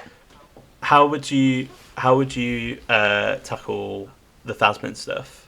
Are there any changes that you'd? I don't you'd think make to there's that, any or- changes because in my head it's almost like I don't know. It's a tough one, isn't it? Because I feel like with that final conversation they have on the beach, it's almost like a conversation between two people that are saying that they're not going to pursue a relationship. You know, there are some readings of it as that. So I think I don't think I'd, particularly again as a straight man as well, I don't think I'd want to necessarily do anything there with it other than maybe leave it as like an open-ended thing, really. I think is So like kind of like put nods to it and stuff, but not draw too much attention to it. Yeah, I don't think it'd be right for me to do that personally, with my background. And maybe it would even be something which I'd say, hey, maybe I could co-write this with someone, which would, Or even just kind of get someone's perspective, read over what you write, get them to do some editing, and then you can put as a thanks, like in your little, and I just want to say thank you to XYZ who helped me tackle this sensitive subject. They did this, this, and this, and this character development or these character interactions wouldn't be here without them, and I'd just like to acknowledge that. So that's another thing that you could do. Exactly right. I'm pitching for that. I'm sorry. I was like, no, that would be me absolutely going to Catherine Wheeler and Natalia Fox and going, guys, can you just fix this for me, please? Yeah, guys, this is what I've written. which is what I basically did with my Christmas mini-sode. But yeah. Also, sorry, what do those two know about writing? Yeah, no. God. As if. Yeah. Ugh. Well, thank you both. That does lead us on to our next segment, which is us audience sending section. That is our space-time telegraph. Super. Okay, so over on our socials, I asked people to send in their picks for stories they'd like to see novelised, and along with an author they'd like to see attached. Now, we have some lovely responses here. I'm going to try and hit as many of them as I can. First one comes from Kian, at Kian the Quark over on Twitter. Kian says, I actually think the long game would be pretty interesting because there's so much untapped potential in the story itself. Expand upon what life on Earth was like, include a chapter of the Doctor originally visiting the time period for comparison. So very much building on something you said there, Kat, which is, really, really cool. Yeah. I agree. Next one comes from a friend of the show, Joshua Carpenter. He was a fantastic fan writer. People should check out some of his work. I'm looking in now because, my goodness, he sent a couple of different ones now. So let's see now. So as most classic stories already have a version of novelization, I'm much more inclined to want new stories to get the target treatment. It's funny that I said at the start everything was, everything was up for offer, and we all just went New Who. Because let's face it, it's the era we have the nostalgia for, isn't it? So we want to see it, He says Under the Lake / Before the Flood, which one of my favorite two parts there. The Girl Who Waited. There you go, Beth. Can You Hear Me? And heck, why not The Next Doctor would be fun. Okay, and you know what sorry. No, I'll get there because he expands on that and he says, I feel like since most of them are all amazing, get the original writers back to pen the books and expand their ideas. However, maybe for the next Doctor, convince someone like Beth Axford to give it a crack. Yeah. Yeah. And then I'll drop her a text saying, please write out the Cyber King. You can do better, babe. Please. And then the book will be great. I'm sure she could do it. Of course she could. I have so much faith in Beth as a writer, as a person in general. I think she could absolutely smash that. Mia, at Mia Doctor Who, also mentions The Girl Who Waited, says, I need Girl Who Waited, Age of Steel, The Empty Child, which, oh my god, I can't believe that one's not come up in our conversation. I thought that was going to be... Sorry. No, go for it. I thought that was going to be Tip's pick before he said Silence in the Library. I thought he was going to say The Empty Child. It was one that was on my shortlist, and I couldn't work out a fun way to do it. The trouble is, there are so many, aren't there? There are so many, and and Empty Child was top of my list as well. I just didn't mention it this time. Yeah.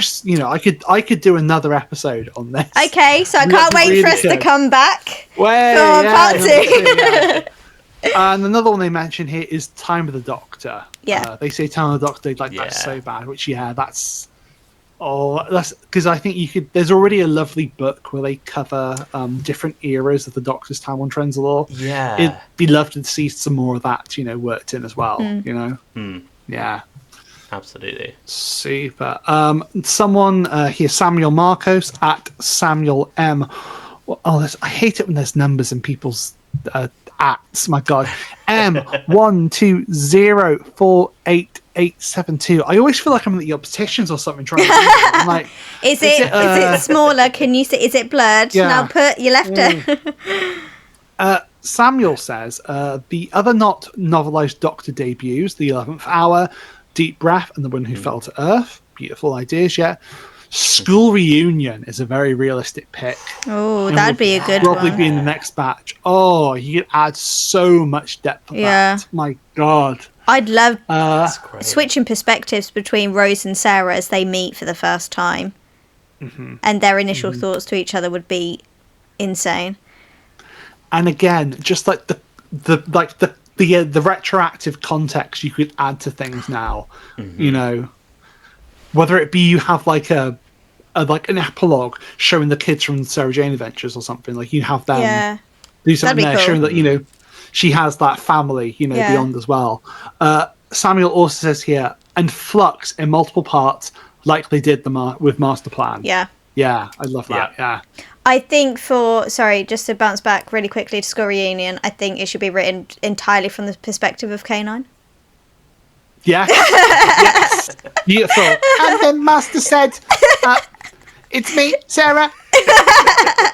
That's really good. Love it. Yeah. I'll take that. Hey, I'm available for voice back now. Look, finish. I can do Frobisher, I can do K9, and some people seem to be hiring me for the first Doctor. I don't know why, because I think it's a terrible impression, but there we go. Rassilon Productions or Rory Guests at Rassilon P says, again, long-time friend of the podcast, says, imagine the world building that could be done with a turn left novelization. Yes, why? Or Into the Dalek would be really interesting. And do you know what? Funny enough, just because we've not mentioned her enough, I put turn left down and said Beth Axford would be great for it. Yeah. So, yeah. Wouldn't turn left be cool if you did something turn right? like if you no, because she turns right. That's just normal story. Yeah. If you did something like how James Goss did in the Giggle novelization, where after the bi-generation the prose sort of splits, and maybe you could do something cool in one of the chapters where the real timeline you do parallel and the turn left timeline run together, run parallel on separate pages. Oh my God, that would be so fun to do. God. Kat's just, she wants to do it all. She wants to. Honestly. BBC Books. BBC Books. Yeah. I can send you stuff.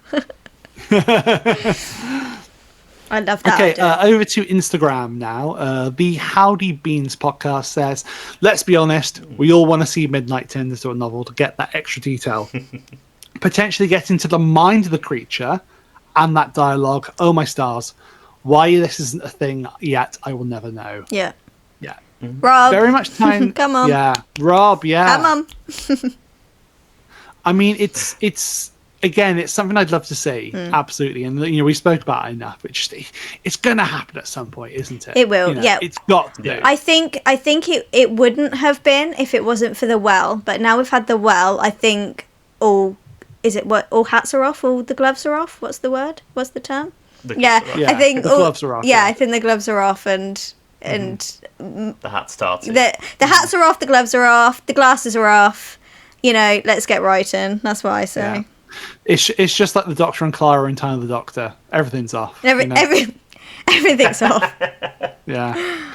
I just don't understand. Yeah. No, I know. What an image. Yeah.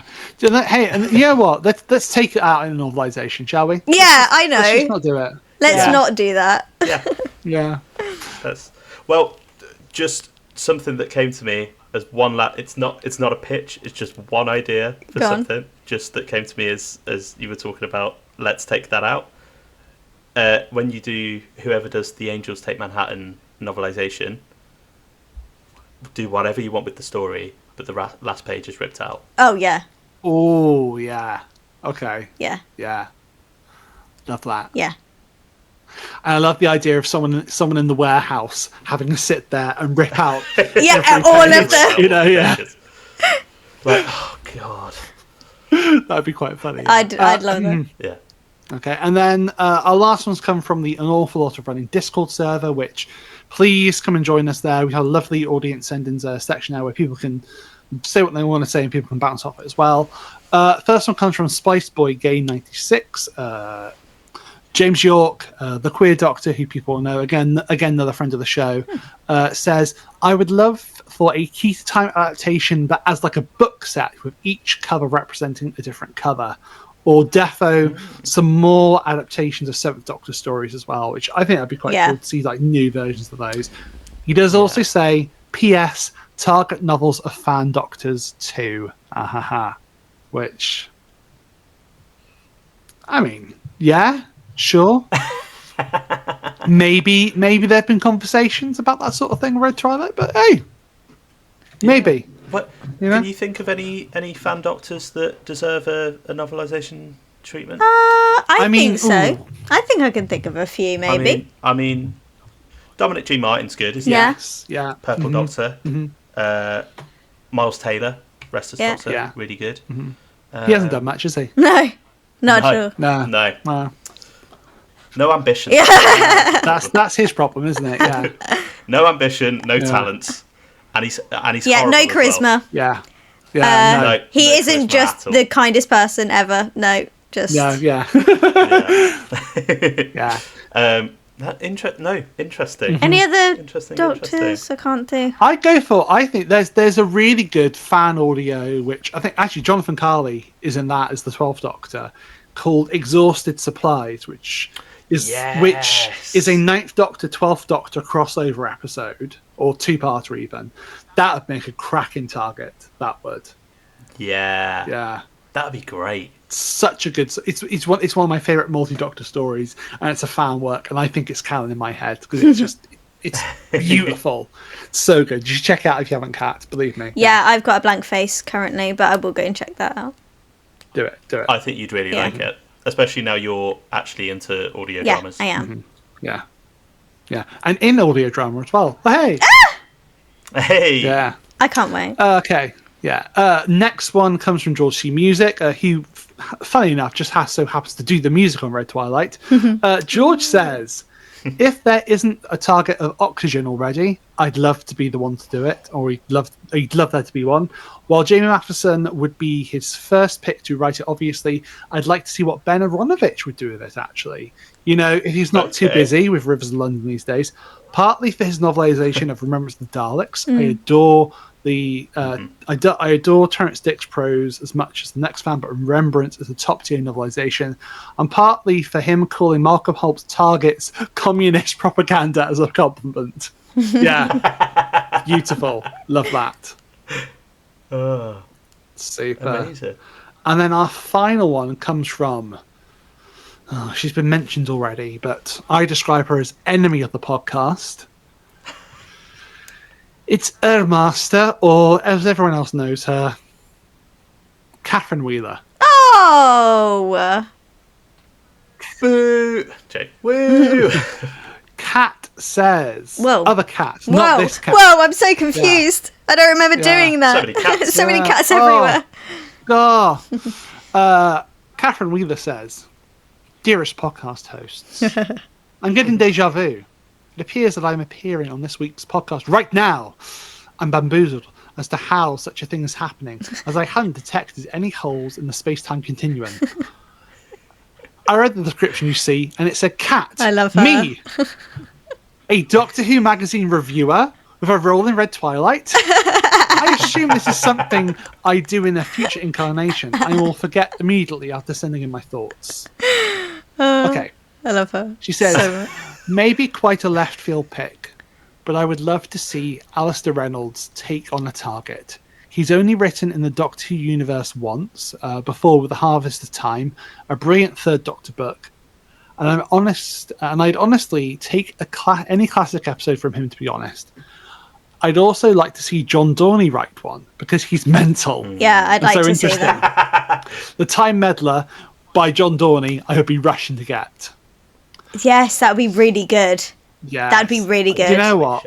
John Dorney, I did have on my list a couple of times. That again, just didn't reference him, but he is the man who is I think he's the singular person who has written the most Doctor Who stories of anyone living or deceased. Yeah. She also says as well, episodes I'd like to see. I'm going to make a few left field picks here. Enemy of the World, Black Orchid, and Boomtown. All of these I feel could be expanded upon in a really interesting way. On their own, they're very interesting one-off stories, unburdened by any series arc stuff, and so I feel rather unexplored. I'd kill for more Boomtown stuff. Me too. Because a lot of that episode feels unseen. It feels very rooted rather than spacey.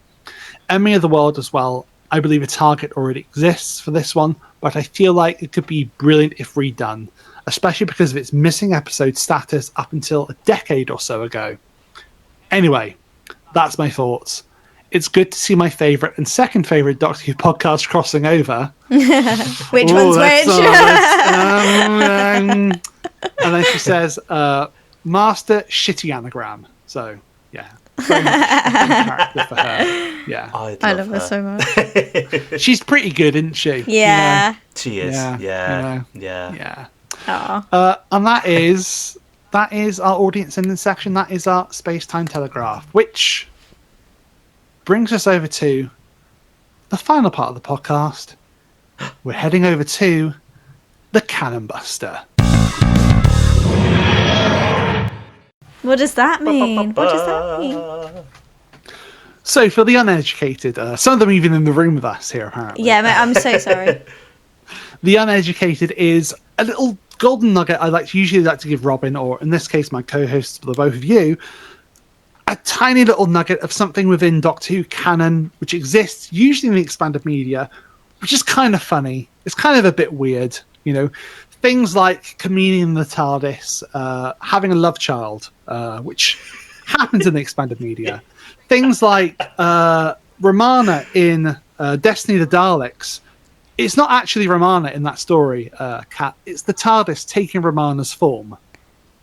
Yeah? Right. You know, little things like that, you know? Right. The one I'm bringing you today is a little bit sweeter, a little bit nicer.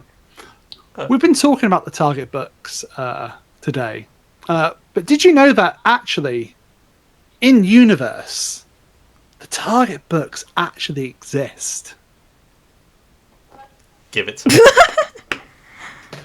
So I'm feeling a luck situation going on. Yeah, in the Doctor Who universe, the Target books were published books, or publishers of books, who focused on novelizing episodes of Doctor Who and educational books as well. So there were both ones, you know.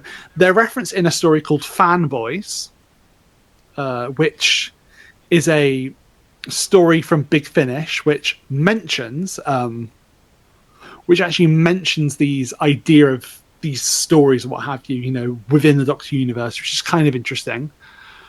But then there's also The Kingmaker, which is a fantastic Fifth Doctor Big Finish story from Nev Fontaine, which actually talks about how the Fourth Doctor, whilst working for UNIT, so very short, brief window of time actually, where he wrote a series of educational children's books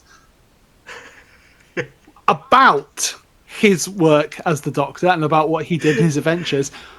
However, it was intended to be called The Doctor, Who Discovers.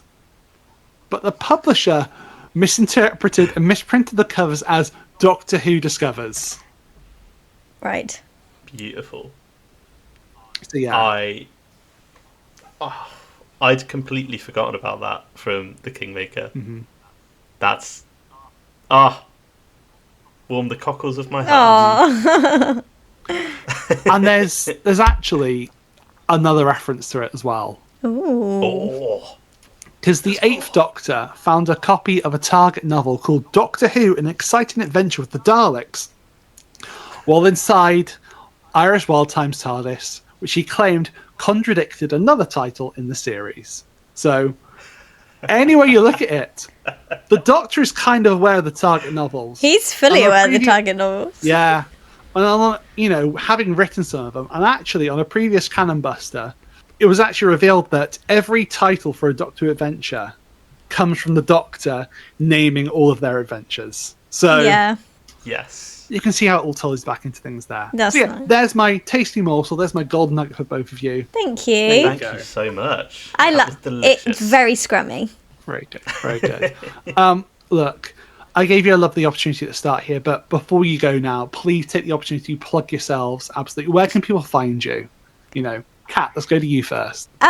Okay, plugging things. I wrote a review in Doctor Who magazine this month. It's April. Woo-woo, my first one. Yay. So definitely go and read that. That's a lot of fun. I'm also going to plug the podcast. So our podcast is The Says Who Pod on Instagram and Twitter. We post all of our episode links and shorts over on there. We interact. We have a lot of fun. So definitely go and check that out, and check out our podcast on Apple Podcasts, YouTube and Spotify, because they're all over on there. We've also got a Patreon, but I'll let Tip talk about that because I don't know how to explain that. And then you should absolutely check out the Red Twilight episode that I'm performing in when it comes out, because we're allowed to say that now, and I'm really excited about it. Yeah. I can absolutely tell people that Kat will be in episode 5, Magical Mystery Tour. Yeah. Woo! And that's fine. That title is out. That title is out there. Oh, okay, so that's fine. Yeah. That's the one title out there. That's all right. Yeah. That's fine. My title's the best because my episode's the best, just saying. Yeah. So, and you can find me over on Twitter and Instagram at simplykatie_XO. I'm sure all the links and stuff will be in the description. Yeah. Over to you, Tip. Yeah, as Kat said, you can find us over on the Safety Podcast. We're also on TikTok if you want to see us, little morsels of us rambling and being silly. You can find me over on Twitter at Sudden Biscuits. I also have a YouTube channel, again, Sudden Biscuits, which is where you'll find the podcast, but also I sometimes do video essays and different bits and pieces. So if you want to go and check any of that out, that'd be very nice of you. I absolutely recommend that as well. I so recommend it because I first became aware of Tip via his video essays, and they are wonderful. So please, Oh, thank you, man. go show some love there, both for Tip, for Kat as well, for Says Who as well. It's a fantastic podcast. It's the reason I'm back. So, or a big reason that's why I'm back. So, Bless yeah. you. Yeah. Well, no, thank you for having us. It's been lovely. Yeah, fact, I've had a great great time. Oh, I'm so glad. Well, thank you both for coming. It's been an absolute pleasure, honestly. So I wouldn't be surprised, dear listeners, if you saw these two coming back at some point again. I hope so. I'll pester. I'll be in the Maybe DMs. maybe even battling at certain points. Who knows? Who knows? Did someone say And debate? we're not just talking about Just us we're not arguing. just talking about No. which of our Red Twilight episodes. All I'll say is, who No. knows? And with that, Bit of sizzle. I've been Jack. They have been Kat and Tip from the Says Who podcast. Thank you everyone for listening. Ta-ra for now. Bye. Bye bye. Hello, you awful, awful people. Thank you for listening to an awful lot of running Doctor Who podcast. If you've enjoyed what you've heard, then please consider liking, subscribing, sharing on social media, or even leaving us a review on YouTube or your chosen podcast platform. It really does help us out an awful lot. And we greatly appreciate it. Seriously? We greatly appreciate it an awful Stop. Okay, who writes this? Honestly, who writes this? Okay? Look, it's bad enough doing the Tom and not be paid, but, like, come on, guys. What do you want me to do here? You give me no script, and you expect me to go what? Oh, right, okay, that should be enough. That should be enough. Alright, bye.